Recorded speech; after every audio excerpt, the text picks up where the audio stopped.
Cold laser LLLT Class 3B, the Microlight ML830 portable laser. This is a video to show you how to use the Microlight ML830. This one happens to be the portable unit, so you can plug it in and recharge it. One of the most important things is make sure these get charged. So when you plug them in, make sure it's tight and that the charge button goes from yellow to green, so you can see the difference in the two colors. Second of all, attach the battery to the unit, and I'm going to be turning it on so you can see the laser. You just have to push the button and you can see the red.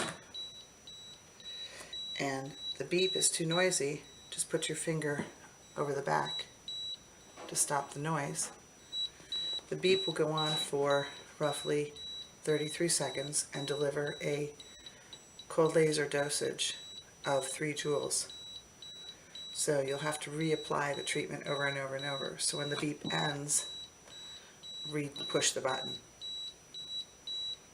until your outcome measure is better, like pain or range of motion. Don't forget, with all cold lasers, Class 3B, you should wear your goggles, as should your patient. Okay.